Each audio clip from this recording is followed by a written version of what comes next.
ચલાવવાની તો હાર તોરા કરો ના. કાર ચલાવીએ તો લાયસન્સ હોવું જ જોઈએ, પણ નથી તો ફાઇન કરે છે, તો દંડ કરે છે. આ ધર્મ છે. તમે માનવ છો, તમારી અંદર દયા હોવી જોઈએ, સત્ય હોવું જોઈએ, અહિંસા હોવી જોઈએ, અચોરી હોવી જોઈએ. આ કરો છો તો કોઈના પર ઉપકાર નથી કરતા. માણસ છો તો કરવું જ જોઈએ, પણ નથી કરતા તો પાપ કરો છો. ઘણી વાર લોકો પોતાના સદગુણોને પણ સમાજ પર ઉપકારની જેમ કપાવે. પણ હું સાચું બોલું છું તો સાચું બોલવું જ જોઈએ, એમાં કોઈના પર ઉપકાર નથી કરતા. પણ હું ખોટું નથી કરતો તો ખોટું ના જ કરવું જોઈએ, એમાં કોઈના પર ઉપકાર નથી કરતા. ધર્મના લક્ષણો એ બીજા પર ઉપકાર નથી. આપણા સ્વકર્તવ્યો છે, ફરજ છે, કરવું જ જોઈએ. ઘણી વાર લોકો એમને પૂછે ભગવાનની સેવા કરવી જોઈએ કે માનવ સેવા કરવી જોઈએ. અરે આ બી કોઈ ઓપ્શન છે? અહીંયાથી તમે બોમ્બે જાઓ તો વચ્ચે જે સ્ટેશન આવતા હોય તો આવી જ જાય. કોઈ અમદાવાદથી મુંબઈ જતું હોય તો બરોડા અને સુરત વચ્ચે આવે જ. જે પ્રભુને પ્રેમ કરવા નીકળ્યો હોય એ એની રચનાને પ્રેમ કરે જ. કૃષ્ણને પ્રેમ કરનારો માણસના દુઃખ ક્યાંથી જોઈ શકવાનું?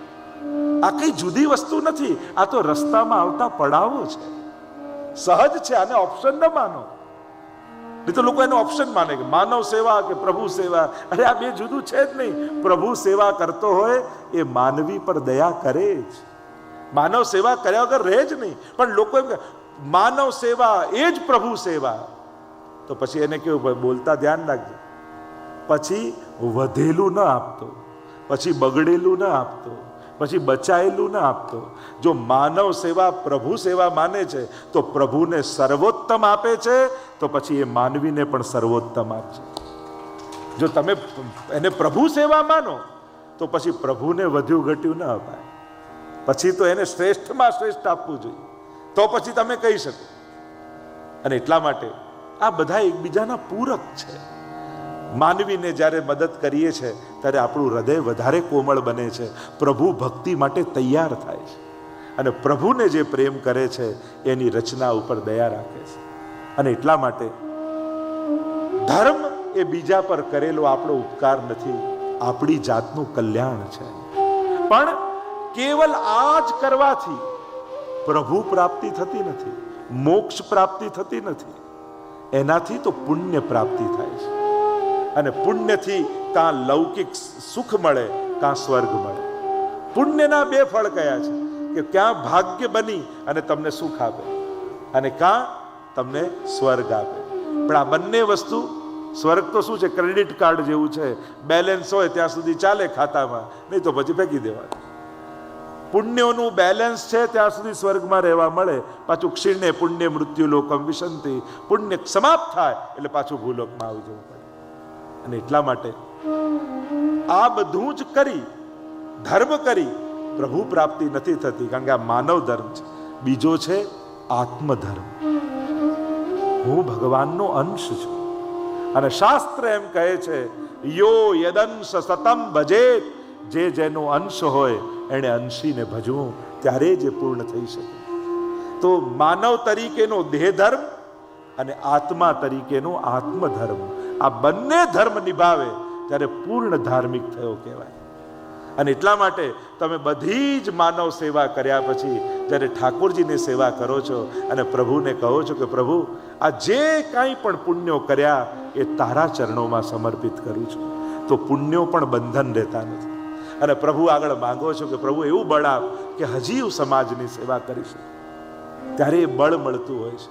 કરેલા પુણ્યો પણ મેં નથી કર્યા, ઠાકોરજી આ કરવા મને પસંદ કર્યો છે, એવો ભાવ રાખો. જો પ્રભુ તો કોઈની પાસે પણ કરાવી શકત, પ્રભુએ મારા હાથ પસંદ કર્યા, એ મારા પર ઠાકોરજીની કૃપા છે. પ્રભુ તો કોઈની પાસે પણ માંગી શકત, પણ પ્રભુએ મારા ખિસ્સામાં હાથ નાખ્યો, એ પ્રભુની કૃપા છે. પ્રભુ સત્કાર્ય કરવા માટે જ્યારે આપણને પસંદ કરે છે ત્યારે એનો ઉપકાર માનજો. કરેલો ધર્મ એ આપણો ભગવાન પર ઉપકાર નથી, પણ ભગવાનનો આપણા પર કરેલો ઉપકાર છે કે એમણે આ સત્કાર્ય માટે આપણી પસંદગી ઉતારી છે. અને જ્યારે આ રીતે સત્કર્મો કરીએ છીએ ત્યારે સત્કર્મો પણ બંધન નથી બનતા. તો પહેલો શબ્દ ધર્મ ક્ષેત્રે કુરુક્ષેત્રે, ધર્મ ક્ષેત્ર એવા કુરુક્ષેત્રમાં. આ ક્ષેત્ર શું છે? ગીતાજી જેનો ઉત્તર આપે છે, ઇદમ શરીર કૌંતેય ક્ષેત્રમિત્યભિધીયતે. આ શરીર જ ક્ષેત્ર છે. અને કેવું ક્ષેત્ર છે? તો કે કુરુક્ષેત્ર. એટલે જો સાર કાઢવો હોય ગીતાજી તો બે વાક્યમાં કાઢી શકાય. આ કુરુક્ષેત્રને ગીતાજી દ્વારા આપણે ધર્મક્ષેત્ર બનાવવાનું છે. ધર્મક્ષેત્રે કુરુક્ષેત્ર, અથવા ક્ષેત્ર શબ્દ બે વાર આવ્યો એટલે અર્થ એમ કર્યો કેટલાક આચાર્યો, ક્ષેત્રે ક્ષેત્રે ધર્મ કુરુ. દરેક ક્ષેત્રમાં ધર્મ કરો. પણ તકલીફ એ છે, આ કુરુક્ષેત્રને ધર્મક્ષેત્ર બનાવવાની જગ્યાએ અત્યારે જોવા જઈએ તો ધર્મક્ષેત્રો કુરુક્ષેત્ર બની ગયા છે. કારણ જ્યાં સ્પર્ધા આવે. કારણ કે અહીંયા કોણ ઊભા છે? યુયુત્સુઓ, યુદ્ધની ઈચ્છા વાળા. અહીંયા મુમુક્ષુઓ ઊભા નથી, યુયુત્સુઓ યુદ્ધની ઈચ્છા વાળા ઊભા છે. આપણે તો આ કુરુક્ષેત્ર. કુરુક્ષેત્ર કેમ? કારણ કે કંઈક કરવું છે માણસને. કર્મ કર્યા વગર આ જીવન ચાલી શકતું નથી, એમ પરમાત્મા ગીતાજીમાં સમજાવે છે. કોઈ કે મારે કાંઈ કરવું નથી, લો આ સોફામાં હું બેઠો, તો આ બેઠો એ પણ એક કર્મ છે. લો આ સૂતો, તો સૂવું પણ એક કર્મ છે. કર્મ કર્યા વગર માણસ રહી શકતો નથી. અને એટલા માટે સારું નહીં કરો તો ખરાબ થશે જ. સારું નહીં વિચારો તો ખોટા વિચાર આવશે જ. તમે ક્યાંક વચ્ચે નથી રહી શકતા. કોઈ પલડામાં કોઈ પક્ષે તો બેસવું જ પડે છે. કાં કૌરવના પક્ષે જાઓ, કાંક પાંડવોના પક્ષે જાઓ, કાંક પુણ્યના પક્ષે જાઓ, કાંક પાપના પક્ષે જાઓ. સારો વિચાર મનને નહીં આપો તો નબળા વિચાર કરશે જ. આ બહુ સહજ છે. અને એટલા માટે આગ્રહપૂર્વક સારા કર્મો કરો. મન ન લાગે છતાંય કરો. ઘણી વાર ઠાકોરજીની બાબતની વાત આવે તો મન લાગે ને ભાવ લાગે, એના પર એટલું બધું મહત્વ આપીએ છીએ. અને મન ન લાગે તો સેવાય મૂકી દઈએ, પાઠે મૂકી દઈએ. આપણે વિચારીએ છીએ જ ઊંધું. ઘણા લોકો એમ કે મન ન લાગે તો માળા ફેરવીને શું, મન ન લાગે તો પાઠ કરીને શું, મન ન લાગે તો સેવા કરીને શું. અરે વિચાર જ ઊંધો છે. મન નથી લાગતું એટલે જ તો માળા છે. લાગી જ જાય તો ધી એન્ડ. આનું તો મન ભગવાનમાં લાગી ગયું, પછી ક્યાં માળા કરવાની જરૂર છે? મન નથી લાગતું એટલે તો પાઠ છે, કે પાઠના નિમિત્તે મન લાગે. લાગી જ જાય તો ધી એન્ડ. અને એટલા માટે ઊંધું ન વિચારો. મન લગાડવા માટે તો આ છે, એટલે તો માળા છે, એટલે તો પાઠ છે. અને એટલા માટે અભાવે પણ કરો, કુભાવે પણ કરો. કોણે કહ્યું કે અભાવે કરીએ ને કુભાવે કરીએ તો ફળ ન મળે? ફળ આપે છે ભાઈ કુભાય અનખ આલસુ. ત્યાં સુધી તુલસીદાસજીએ કહી દીધું, કોઈ પણ રીતે ઉલટા સુલટા વાવીએ જો ખેતર મેં બી. બીજ વાવ્યું હોય એને સીધું નાખો કે ઊંધું નાખો, ફળ તો સીધું જ ઉગવાનું છે. ભગવત નામ પણ એવું છે, ભગવત સેવા પણ એવું છે. તો ધર્મ ક્ષેત્રે કુરુક્ષેત્રે, આ કુરુક્ષેત્રને ધર્મક્ષેત્ર બનાવવાનું છે. અથવા કુરુક્ષેત્ર એ ધર્મક્ષેત્ર છે. કેમ? એમ કહેવાય છે કે કુરુ રાજા હતા, જેના પરથી આ લોકો કૌરવો કહેવાય. એ એટલા ધર્મશીલ હતા, આટલા મોટા ચક્રવર્તી રાજા હોવા છતાં પ્રજાના કરથી આવેલો એક પણ પૈસો પોતાના માટે વાપરતા નહીં. પોતે આ જગ્યા ઉપર ખેતી કરતા અને જે અન્ન પાકતું એ અન્નથી પોતાનો નિર્વાહ ચલાવતા. પણ એમ માનતા કે પ્રજાનું કર એ તો પ્રજા માટે છે. આવા ધર્મશીલ રાજા અહીંયા ખેતી કરતા, એટલે આ સ્થાનનું નામ કુરુક્ષેત્ર ધર્મક્ષેત્ર છે. ધર્મક્ષેત્ર કુરુક્ષેત્ર. આપણે ત્યાં 3 સ્થાન કયા છે: તીર્થ, ક્ષેત્ર અને ધામ. આ 3 સ્થાનો યાત્રાના સ્થાનો માનવામાં આવે છે. ધામ એને કહેવાય જ્યાં અખંડ પ્રગટ રૂપે પરમાત્મા બિરાજતા હોય. તીર્થ એને કહેવાય જ્યાં જલ અને સ્થળ બંનેનું મહત્વ હોય, જ્યાં કોઈ પવિત્ર નદી હોય અને સ્થળ પણ પાવન હોય. જેમ વિશુદ્ધ મથુરા તટે મથુરા તીર્થ છે, જ્યાં જમનાજી પણ છે અને મથુરાપુરી પણ છે. અને ક્ષેત્ર એને કહેવાય જ્યાં ભૂમિની મહત્તા હોય. હરિહર ક્ષેત્ર, એવા અનેક ક્ષેત્રો કયા? શુકર ક્ષેત્ર, એ રીતે કુરુક્ષેત્ર, જ્યાં ભૂમિની પ્રધાનતા હોય. કારણ કે બહુ મહત્વનું છે કઈ ભૂમિ ઉપર તમે બેઠા છો, કોની જોડે બેઠા છો. આપણે ત્યાં સાધનામાં એ પણ મહત્તા આપી છે, ભૂમિની મહત્તા માનવામાં આવી છે. તો કુરુક્ષેત્ર એ ધર્મક્ષેત્ર છે. તો ધર્મક્ષેત્રે કુરુક્ષેત્રે સમવેતા યુયુત્સવ. કોણ ભેગા થયા છે? યુદ્ધની ઈચ્છા વાળા. આજે સમાજ યુયુત્સુ બન્યો છે, મુમુક્ષુની જગ્યાએ, અને એટલા માટે ટેન્શન વધ્યા છે. આજે જુઓ દરેક બાબતમાં કોમ્પિટિશન કરાવો, કોમ્પિટિશન. સારું ડ્રોઈંગ કરતા કોમ્પિટિશનમાં પાર્ટ લો, સારું ગાતા કોમ્પિટિશનમાં પાર્ટ લો. સ્કૂલોમાં પણ, ક્લાસીસમાં પણ, કળાને પણ જ્યારે કોમ્પિટિશનમાં મૂકીને ત્યારે એનાથી ક્વોલિટી સુધરે કળાની, પણ કલાનો આનંદ ગુમાવી બેસે સમાજ. હવે કેવલ જીતવાનો વિચાર રહે, એને માણવાનો વિચાર ન રહે. કેમ કરીને જીતું, એટલે ક્વોલિટી સુધરતી જાય પણ એનો આનંદ ગુમાવતો જાય સમાજ. સમાજને સ્પર્ધામાંથી મુક્ત કરો. હા, હું તો કહું રિઝલ્ટ પણ બહુ જાહેરમાં નહીં આપવા જોઈએ, બહુ અંગત રૂપે એને પર્સનલી મોકલાવા જોઈએ. કારણ કે નાના બાળકોમાં પણ કોમ્પિટિશનની વૃત્તિ મૂકી એકબીજાથી વધારે ને એકબીજાથી હીન આ ભાવના જે ડેવલપ કરવામાં આવે છે ત્યારે સમાજને માનસિક રૂપે બહુ નુકસાન પહોંચે છે. સમાજને સ્પર્ધામાંથી મુક્ત કરવાની જરૂર છે. આ સ્પર્ધાયુક્ત સમાજ બની ગયો છે. એકબીજાથી આગળ નીકળવાની વૃત્તિમાં જીવન કેટલું પાછળ છૂટી જાય છે. જ્યાં જુઓ ત્યાં સ્પર્ધા છે, અને સ્પર્ધાત્મક સમાજમાં શાંતિનો અનુભવ થતો નથી. કારણ કે તુરંત ક્યાંક જોડે પોતાની જોડે સરખાવી લઈએ અને આપણો આનંદ જતો રહે. આ જીવન એવી ગાડી બની ચૂક્યું છે જેમાં બ્રેક નથી અને રિવર્સ ગેર નથી. હવે એવી કારમાં કોઈ તમને બેસાડે તો શું થાય? બસ આગળ જવાની વૃત્તિ. ઘણીવાર ડેવલપમેન્ટ, વિકાસ, અને એ વિકાસમાં ક્યાંક આપણે આપણા સ્વાભાવિકતાને ન ગુમાવી દઈએ એનો વિચાર કરો. માણસ એ રીતે વિકાસ કરી રહ્યો છે કે હવે તો એનો વિકાસ જ પતનનું કારણ બની ગયો. જે વાત 20 વર્ષે જાણવી જોઈએ એ છોકરાઓ 10 વર્ષે જાણી જાય છે.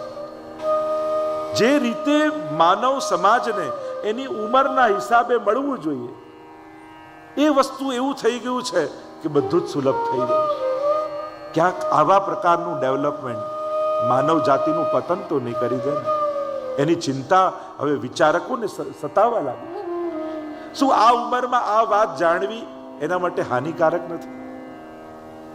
ચિંતન કરવું જોઈએ સમાજે કે આપણે ક્યાં જઈ રહ્યા છીએ, સમાજ કઈ દિશા તરફ જઈ રહ્યો છે, કઈ વસ્તુ માણસને ક્યારે મળવી જોઈએ એનું પણ ચિંતન થવું જોઈએ.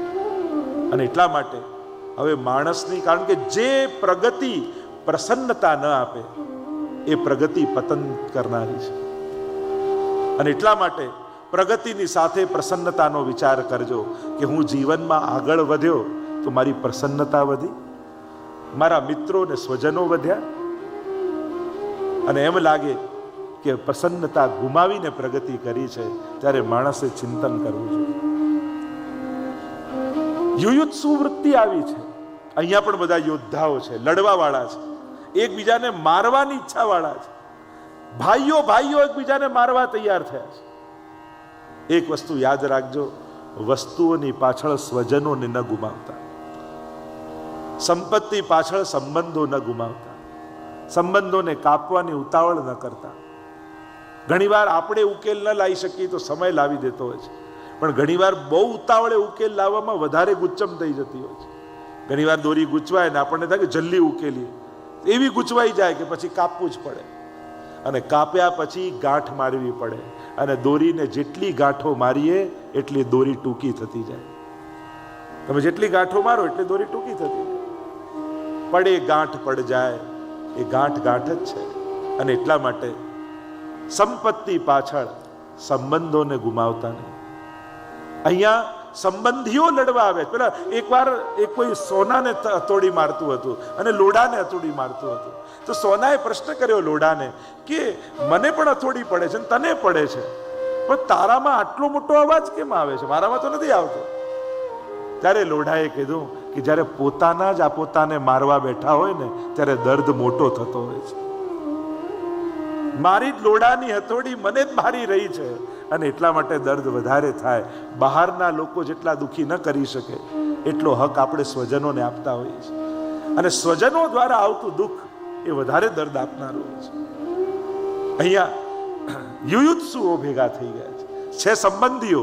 એમ નથી કહ્યું ધૃતરાષ્ટ્રોએ કે ભાઈઓ ભેગા થયા છે, સ્વજનો ભેગા થયા છે, સંબંધીઓ ભેગા થયા છે. શું કહ્યું ધૃતરાષ્ટ્રે? આ ધૃતરાષ્ટ્ર વૃત્તિ જુઓ. સમવેતતા યુયુત્સવ હો. યુયુત્સુ યુદ્ધની ઈચ્છા વાળા, લડવાની ઈચ્છા વાળા. ધૃતરાષ્ટ્રને તો લડી જ લેવું છે, મેળવી લેવું છે. ધૃતરાષ્ટ્રના પણ લક્ષણ શાસ્ત્રોમાં આપ્યા. ધૃતરાષ્ટ્ર કોને કહેવાય? ધૃતમ રાષ્ટ્રમ યેન સદતા. જે બીજાનું પડાવી લેવા વાળી ઈચ્છા વાળો છે એ ધૃતરાષ્ટ્ર છે. જેની નજર બીજાના ભાગ ઉપર છે.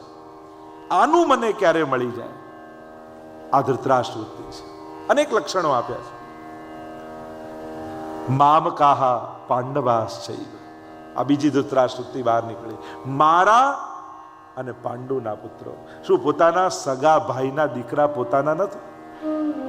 પણ ભીતર જે ભેદ બુદ્ધિ ધૃતરાષ્ટ્રની છે એની જુબાન પર આવે છે અને જુબાન પર આવતા શું બોલે છે? મામકા પાંડવાસ છે. મારા. જો ભક્તો અને દુષ્ટો આ બંનેનો ફરક શું છે?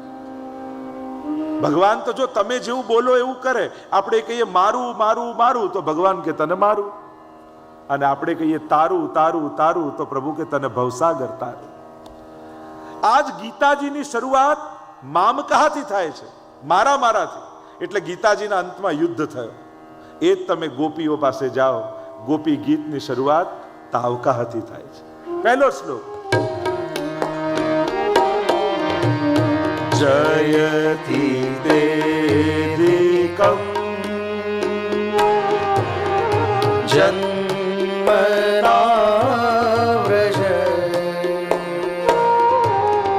શ્રયત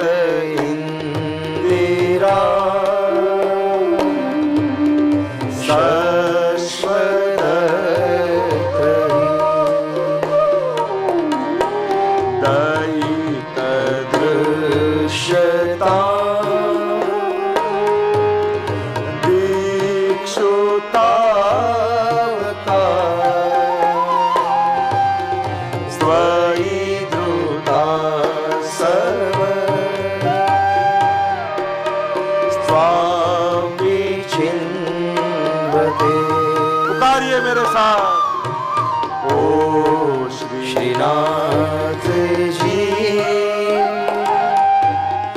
आवजो तमे वाट जोई રહ્યા ક્યારના અમે. गोपियां पुकार रही हैं, प्रभु आप जब से ब्रज में प्रकट हुए ब्रज की शोभा अनेक गुनी बढ़ गई. ગોપીઓ શું કહે? તાવકા હવે તમારા છે અને તમારા છીએ એટલે તમારા પર હક જતાવીએ છીએ. પ્રભુ પ્રગટ થાઓ, દર્શન આપો. ગોપી ગીતની શરૂઆત તાવકાથી થઈ એટલે ગોપી ગીતના અંતમાં રાસ થયો. ગીતાજીની શરૂઆત મામકાથી થઈ એટલે ગીતાજીના અંતમાં યુદ્ધ થયું. બે વિચારધારા છે જીવનમાં. તમે શું પસંદ કરો છો, રાસ કે યુદ્ધ? જો મારા મારાની વૃત્તિ વાળા હશો તો જીવન યુદ્ધ બની જશે, અને તારા તારાની વૃત્તિ વાળા હશો તો જીવન રાસ બની જશે, જીવન ઉત્સવ બની જશે. અને એટલા માટે ગીતાજીમાં ધૃતરાષ્ટ્ર જે ચોખ્ખું દેખાય છે કે કૌરવ જીતશે, જીતવાની કોઈ સંભાવના નથી. આવા મહારથીઓને અમરત્વના વરદાન પામેલા, એમાં પણ દ્રોણાચાર્ય બધાના ગુરુ, જેની પાસે શીખ્યા, એને હરાવવા સંભવ છે? કોઈ ગણિત બેસતું નથી. પણ જીત્યા પાંડવો કેમ? કૃષ્ણ સાથે હતા. જીવનનું આ ગણિત સમજી જજો. ભલે તમને તમારી અસમર્થતા ચારે બાજુ દેખાતી હોય, પણ તમારા ઘરે જો ઠાકોરજી બિરાજતા હશે તો આ દુનિયામાં તમને કોઈ હરાવી નહીં શકે. તમારી સાથે કૃષ્ણ છે કે નહીં એને ચેક કરતા રહો. આપણે હંમેશા શું જોઈએ? પ્રભુ મારી સાથે રે, પ્રભુ મારી સાથે રે. આપણે તો કહીએ, પણ આપણે પ્રભુ સાથે છીએ કે નહીં એનો વિચાર આપણે નથી કરતા. શ્રેષ્ઠ કાર્ય અર્જુને એ કર્યું, મોહ થયો તો પ્રશ્ન કર્યો કૃષ્ણને. બસ જીવનમાં ઘણીવાર મૂંઝવણો કોઈ નાદાન વ્યક્તિ આગળ મૂકશો ને તો એ મૂંઝવણોને એટલી જટિલ કરી નાખશે કે એમાં ફસાઈ અને તમારું પતન થઈ જશે. પણ એ જ મૂંઝવણ જ્યારે જીવનમાં આવે ને સમજાતું ન હોય શું કરવું શું ન કરવું, ત્યારે કોઈ ગુરુ, કોઈ સદગુરુ, કોઈ મહાપુરુષ, કોઈ સમજદાર વ્યક્તિ પાસે જઈને મૂકજો તો એ તમારી મૂંઝવણોનો એવો ઉકેલ આપશે કે એ તમારી સફળતાનું કારણ બની જશે. તમારી આ જ મૂંઝવણ તમારા કલ્યાણનું કારણ બની જશે. અને એટલા માટે શંકાઓ લઈને ગુરુ પાસે જાય ને તો ગુરુ પાસે માટે તો આ શંકાઓ એક તક હોય છે કે શંકાઓને માધ્યમ બનાવી અને જીવને પ્રભુને શરણાગત કરી દેતા હોય છે. એટલે ગીતાજીમાં જ ભગવાન કહેશે, તદ્વિદ્ધિ પ્રણિપાતેન પરિપ્રશ્નેન સેવયા ઉપદેક્ષંતિ તે જ્ઞાનમ જ્ઞાનિન તત્વદર્શિન. એ ગુરુ પાસે તું જા. જો પ્રભુ પાસે જઈએ તો દર્શન મળે, ગુરુ પાસે જઈએ તો માર્ગદર્શન મળે. અને આ બે જેના જીવનમાં છે, પ્રભુ દર્શન અને ગુરુનું માર્ગદર્શન. ગુરુના પગે તો પડો છો, પણ ગુરુના પગલે ચાલો ને તો જીવનમાં સાચું કલ્યાણ થાય. ખાલી વંદન કરીને નીકળી જઈએ પણ જો એની આજ્ઞામાં જીવીએ ને તો જીવનનું કલ્યાણ થાય. કારણ કે ગુરુ પાસે 3 શક્તિ હોય: દૂરદર્શન, દૂર શ્રવણ. જો આપણે ત્યાં કહ્યું ગુરુ સમદર્શી હોય, પારદર્શી હોય અને માર્ગદર્શી હોય. આ 3 ગુણ જેનામાં હોય એ જ ગુરુ છે.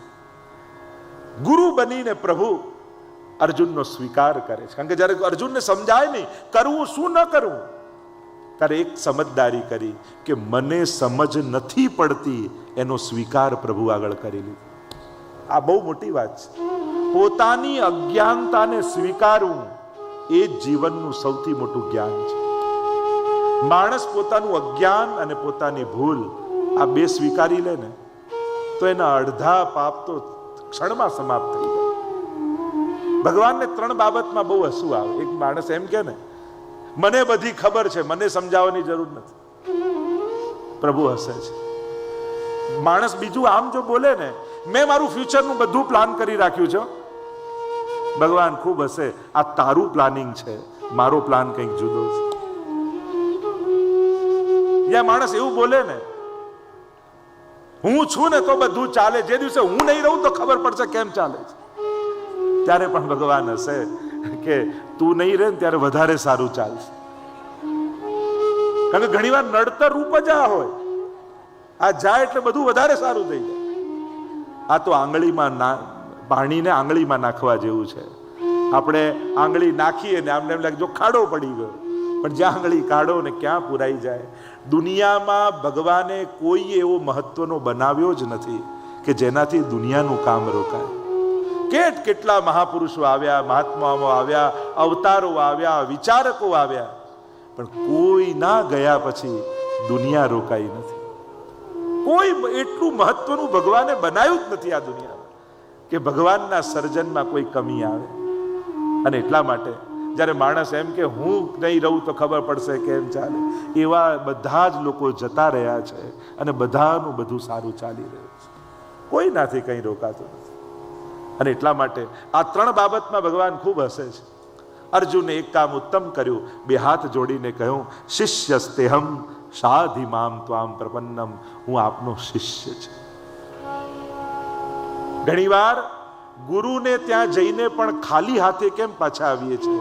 કારણ કે ગુરુને ત્યાં ગયા ખરા પણ શિષ્ય બનીને ન ગયા. એટલા માટે જ્યારે પણ ગુરુને ત્યાં જાઓ ત્યારે શિષ્ય બનીને જાઓ, ભગવાનને ત્યાં જાઓ ત્યારે ભક્ત બનીને જાઓ, તો કંઈ પામીને આવશે. ઘણા લોકો મેં પેલાને ગુરુ કર્યા. અરે એ તો ગુરુ હતા જ, તું શિષ્ય થઈને આવે. આપણે કોઈને ગુરુ નથી કરતા, એ તો ગુરુ હોય છે જ. આપણે શિષ્ય થઈને આવીએ છીએ. શિષ્ય બન્યા એટલે પ્રભુ ગુરુ સ્થાન પામ્યા.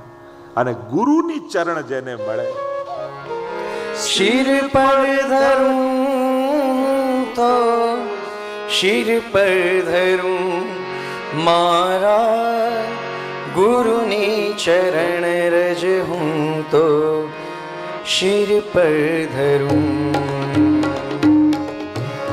શિર પર ધરું તો શિર પર ધરું મારા ગુરુની ચરણ રજ હું તો શિર પર ધરું. ગુરુ અને શિષ્યનો સંવાદ, કૃષ્ણ અર્જુન સંવાદ.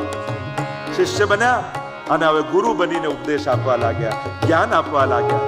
અત્યાર સુધી સારથીનો ભાવ હતો, સારથીનો ભાવ હટ્યો અને ગુરુ ભાવ આવ્યો.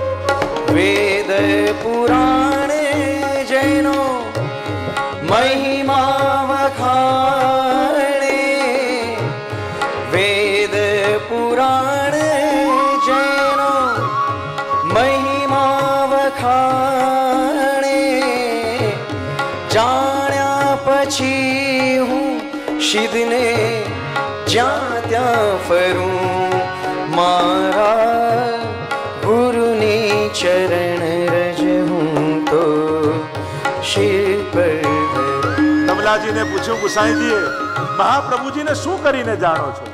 તો કે પ્રભુથી પણ અધિક. તો પ્રભુથી અધિક કેમ? ત્યારે કહ્યું, દાન બડો કે દાતા. ત્યારે ગુસાઈજી આગળ વાત કરે છે કમલાજી, મોટું કોણ, દાન કે દાતા? કરોડો રૂપિયા પડ્યા હોય પણ કોઈ આપનારું ન હોય તો એ ક્યાંય જાય? કહ્યું કે દાન એ પરમાત્મા છે, પણ દાતા એ મહાપ્રભુજી છે. અમે ક્યાં શ્રીનાથજીને ઓળખવાના હતા? અમે તો જાણતા ય નહોતા, પણ પોતાનું સર્વસ્વ અમારા વલ્લભે અમને દાન આપી દીધું છે, એટલે શ્રીજી કરતા પણ અધિક માનું છે. ગુરુ સમદર્શી હોય, ગુરુ પારદર્શી હોય અને ગુરુ દૂરદર્શી હોય. આ ત્રણ લક્ષણ જેમાં હોય એ ગુરુત્વ છે. જે મોટો હોય એ ગુરુ, જે નાની વાત ન કરે, જેની સમજ મોટી હોય, જેનો વિચાર મોટો હોય, જેનો ઉચ્ચાર મોટો હોય. ગુરુ સમદર્શી, બધા માટે સંભાવ. ગુરુ પારદર્શી હોય અને ગુરુ દૂરદર્શી હોય. ભવિષ્યમાં શું થવાનું છે જાણતો હોય અને શિષ્ય માટે અત્યારથી એનો રસ્તો મોકળો કરે. હો જ્યારથી એ જાણ્યો એના રચના પ્રતાપને, જ્યારથી એ જાણ્યો એના રચના પ્રતાપને, ત્યારથી લલાટે એનું તિલક કરું, મારા ગુરુની ચરણ રજ હું તો શિર પર ધરું. ઓ શિર પર ધરું તો શિર પર ધરું, મારા ગુરુની ચરણ રજ હું તો શિર. કૃષ્ણ અર્જુન સંવાદ એ ગીતાજીમાં બીજો સંબંધ છે ગુરુ અને શિષ્યની વચ્ચે, અને પ્રભુએ પોતાનું ગુરુત્વ છેક સુધી નિભાવ્યું છે. આજે અર્જુન શિષ્ય બન્યો છે. ત્રીજો સંબંધ, ત્રીજો સંવાદ બે સખાઓની વચ્ચે છે. સખેતી મત્વા, વારંવાર ભગવાન સખા કહી અને અર્જુનને સંબોધે છે. ગીતાજીના સંબોધનો પણ અદ્ભુત છે. જે નામથી અર્જુન કૃષ્ણને બોલાવે અને જે નામથી કૃષ્ણ અર્જુનને બોલાવે, કેવલ સંબોધનો ઉપર પણ કેટલી ગહનતા, કેટલી ચર્ચા થઈ શકે. સખાઓની વચ્ચેનો સંવાદ છે. અને ચોથો સંવાદ એ ભક્ત અને ભગવાનની વચ્ચેનો છે. સ્વયં ભગવાન વિરાટ સ્વરૂપનું દર્શન આપે છે, વિશ્વરૂપનું દર્શન અર્જુનને કરાવે છે. અર્જુન દર્શન કરે છે. આજ બધા યોદ્ધાઓ ભગવાનના મુખમાં જઈ રહ્યા છે. ક્યાંક સર્જન છે, ક્યાંક વિસર્જન છે. આખું બ્રહ્માંડ પરમાત્માની ભીતર છે. અને આવા બ્રહ્મ રૂપના દર્શન પરમાત્માએ કરાવ્યા. પોતાનો પરિચય ભગવાને કરાવે છે. યસ્માત ક્ષરમતીતો અહમ અક્ષરાદપી ચોત્તમ અતોસ્મિ લોકે વેદે ચ પ્રથિત પુરુષોત્તમ. હું એ ક્ષર, અક્ષર અને પુરુષોત્તમ છું. એમ ભગવાન તરીકેનો અનુભવ કરાવ્યો. પહેલા તો દર્શન ન થયા. કહ્યું ભગવાને કે આ લૌકિક ચક્ષુથી તને મારા દર્શન નહીં થાય. દિવ્યમ દદામિ તે ચક્ષુ, દિવ્ય ચક્ષુ આપ્યા છે. અને ત્યારે ભગવાનના ભગવત્તાના દર્શન થયા અને ભક્ત અને ભગવાનની વચ્ચેનો સંવાદ થયો છે કૃષ્ણ અર્જુન સંવાદ જ, પણ ચોથો સંબંધ ભક્ત અને ભગવાનની વચ્ચે, સખાઓની વચ્ચે. જો ભગવાનના સખાઓ પણ તમે જુઓ તો આટલા સખાઓ પ્રસિદ્ધ છે. એક બાલ ગોપાલ, બધા વ્રજના સખાઓ. પછી પ્રભુ પધાર્યા મથુરા, ત્યાં ભગવાનનો એક સખા છે ઉદ્ધવ. જો ઉદ્ધવ ગીતા પણ એકાદશ સ્કંદમાં કહેવાય છે. ત્યાં ઉદ્ધવજી અને ભગવાનની વચ્ચેનો સંવાદ ભાગવતજીમાં છે, અને અહીંયા મહાભારતમાં અર્જુન અને કૃષ્ણની વચ્ચેનો સંવાદ. આ બંને સખાઓની વચ્ચેનો સંવાદ છે. ઉદ્ધવજીને પણ સખા કયા છે ભગવાન. તે વ્યક્તિ બહેરો હતો, જેણે બધાનું સાંભળ્યું એ પહોંચી ન શક્યા, પણ જેણે કોઈનું ન સાંભળ્યું એ બધા પહોંચી ગયા. તો આ જે પ્રભુ સુધી પહોંચ્યા છે એ બધા એવા હતા કે જેણે કોઈનું નહોતું સાંભળ્યું. સારું કરવું છે અને બધાનું સાંભળવા જશો તો આ સમાજ સારું નહીં કરવા દે. કરવું જ છે તો લાગેલા રહેશો કામમાં, તો લોકો તમારું સાંભળવા લાગશે. તમે બદલાવા તૈયાર થઈ જશો તો લોકો તમને બદલ્યા જ કરશે. તમે મક્કમ રહેશો તો લોકો તમને અનુકૂળ થવા લાગશે, તમને સુવિધાઓ ઊભી કરવા લાગશે. ઘણા લોકોને એમ જોયા કે બહારનું ન ખાતા હોય, ઠાકોરજીને ધરેલું જ લે, અને બહુ મક્કમ. પહેલા તો લોકો કોશિશ કરે કે આ છોડે. આપણને બીજાના નિયમો તોડાવવામાં જેટલી મજા આવે છે, અને ખબર નહીં શેની મજા આવે છે. તમે એમ ભલે ક્યાંય નહીં, પણ અમારે ત્યાં તો ખાવું જ પડે, અમારે ત્યાં તો પીવું જ પડે, અમારે ત્યાં તો આ કરવું જ. પણ શા માટે? એની એકાદશી છે, કરવા દો ને. એની એકાદશી તોડાવીને આપણને શું સંતોષ મળશે? એનો નિયમ તોડાવીને આપણને શું મજા આવશે? કોઈ ધર્મ કરતો હોય, આપણે ન કરી શકતા હોઈએ, પણ જે કરતો હોય એને મદદરૂપ થવું એ પણ ધર્મ છે. ના હો, અમારા માટે તમારો નિયમ ન તોડતા. તમે કહો તો હવેલીમાંથી પાતલ લાવી દો, તમે કહો તો ફલાર તમને કરી દઉં, પણ અમારા માટે, અમને રાજી કરવા માટે તમારો ધર્મ મૂકતા નહીં. આવી સમજદારી, આવી મેચ્યોરિટી સમાજમાં ક્યારે આવશે? આપણે તો પેલો બિચારો ન કરે તો એ આપણને ખોટું લાગી જાય, અને પેલાને એમ થાય કે આને ખોટું લાગશે, લાવ આજે છોડી દો. હવે આવું એક લૌકિક ખુશી માટે કોઈના ધર્મ શું કરવા મુકાવવા? કોઈ પાળે છે, કોઈ કરે છે, કરવા દો ને. તમારે ખવડાવવું જ છે તો અડધી દુનિયા ભૂખે મરે છે, એને